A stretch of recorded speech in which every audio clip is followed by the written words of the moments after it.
Hello, my friends. Sleepy Reader here on my comic book lunch break. I'm working at home still, so I have enough time to walk to my really nearby comic book store, pick up my haul, pick up my weekly pull list and a few other things, come back home and make this video for you. This time I'm going to make it a little bit of a vlog too. Um, Hopefully I can throw out a few vlog subjects and not spend too much time on them, and then show you what I picked up this week. First off, I'm in the funny position of kind of wishing I hadn't done my last video, the one about Orson Scott Card and Superman, um, just because I I have trouble dealing with all the responses to it. I wasn't thinking when I put it up, let's say. Um, I had a little discussion with Travis. We chatted a bit about it, how maybe religion and politics is best left untalked about, not only at the workplace, but maybe on YouTube. At least for me it is. I have sympathy with a lot of different points of view in a way, and I have my own views, and I don't mean to push them on other people, or feel like I'm arguing with other people about them. So I'm not big in. I have political and personal views about lots of things, but I'm not big into trying to debate them with other people.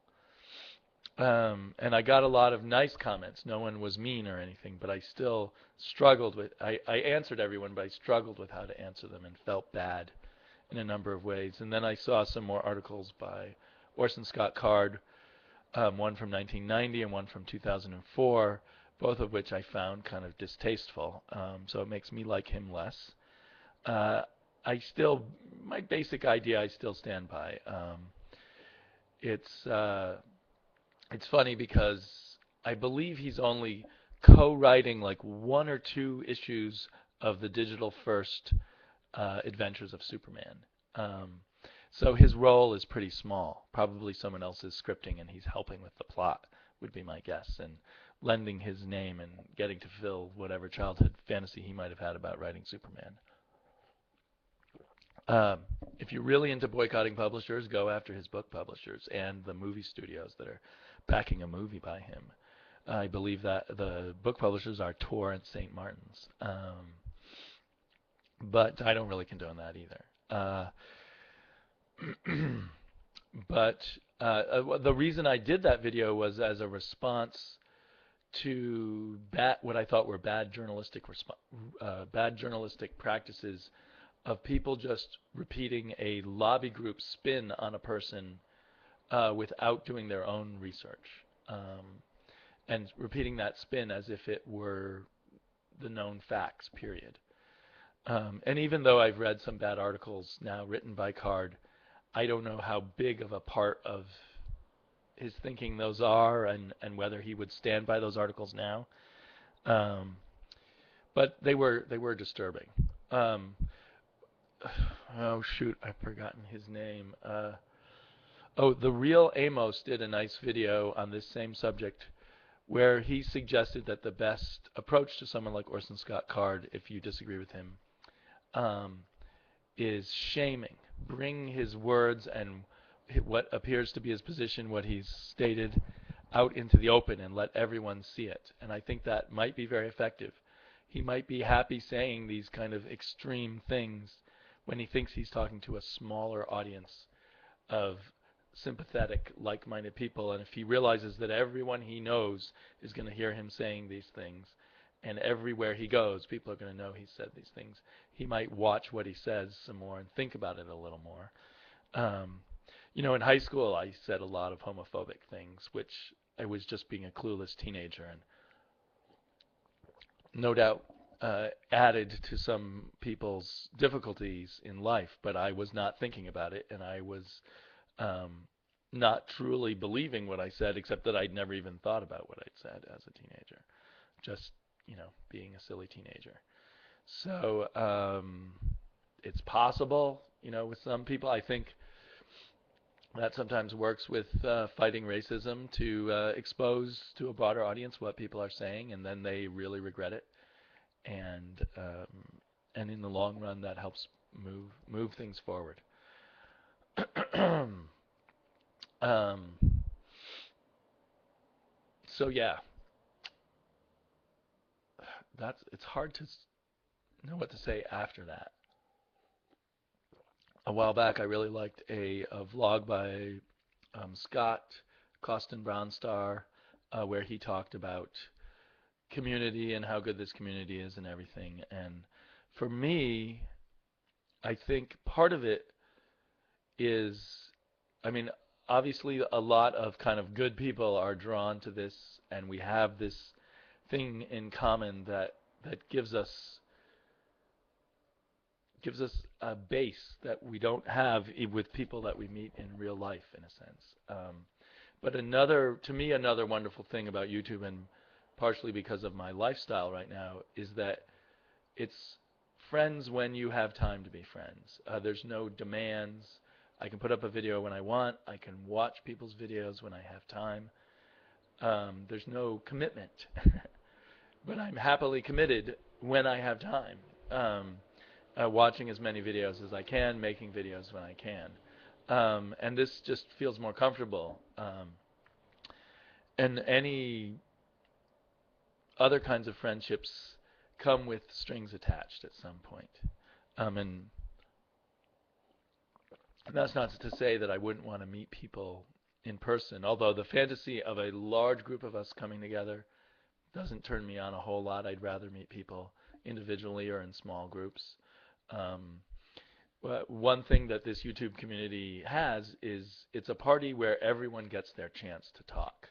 Um, you can be in groups of people. Sometimes if I talk a lot, then I realize I've left some people out.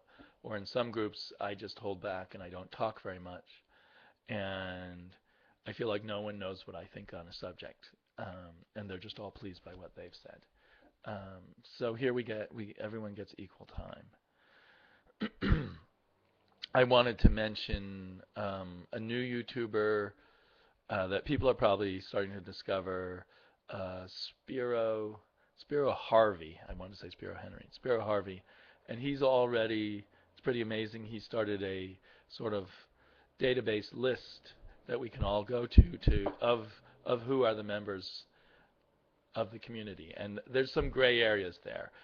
And another great thing about Spiro is he's open to you sending him suggestions. He's fairly new, so if you look at his list and see some people who he's missed, you just send him an email or a PM and let him know.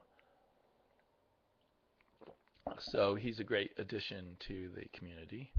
And I love listening to his rambles on comic books also. And someone who isn't that new, but I've missed and just discovered, was Jason Ardrun.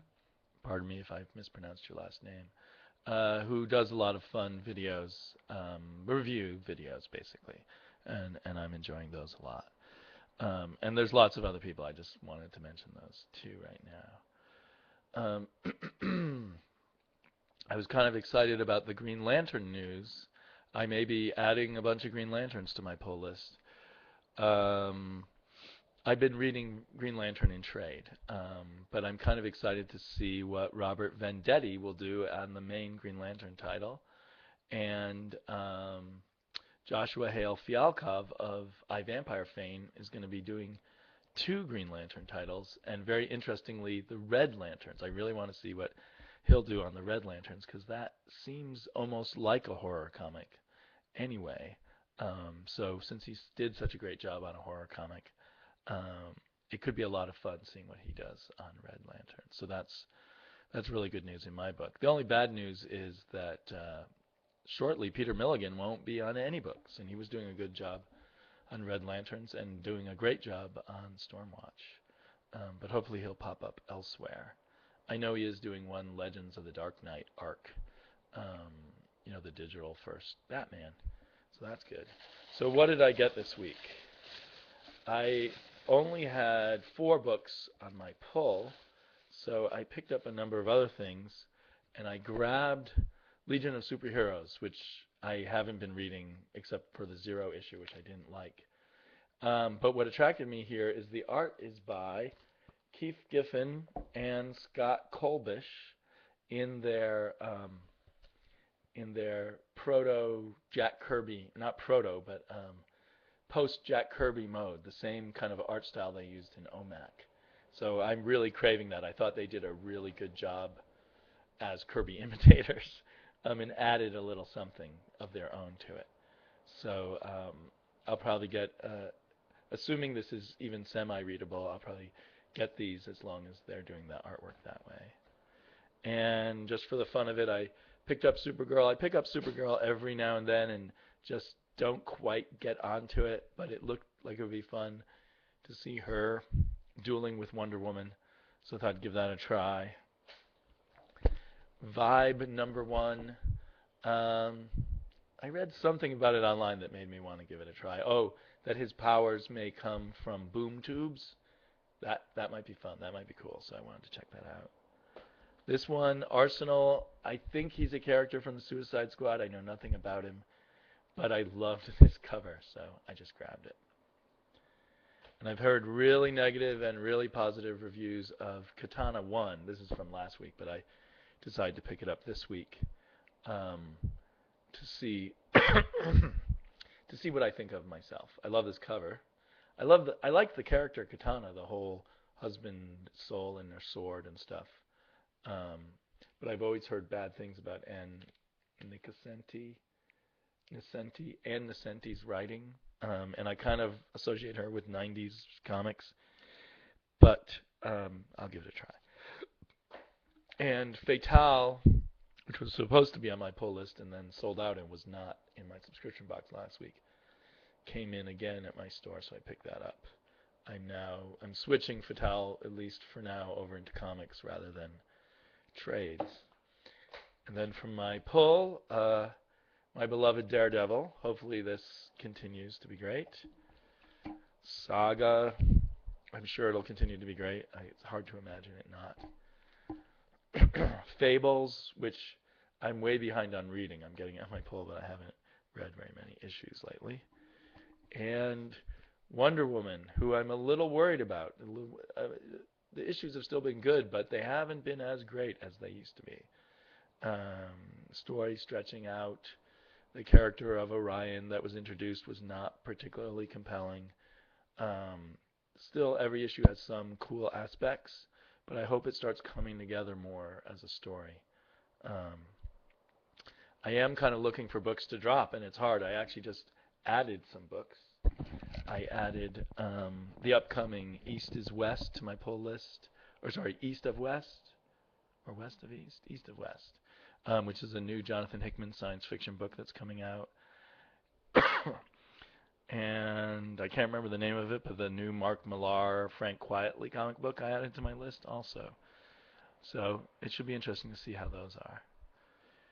Anyway, my lunch break is almost over. Happy Wednesday to everybody, and I'll be watching your videos.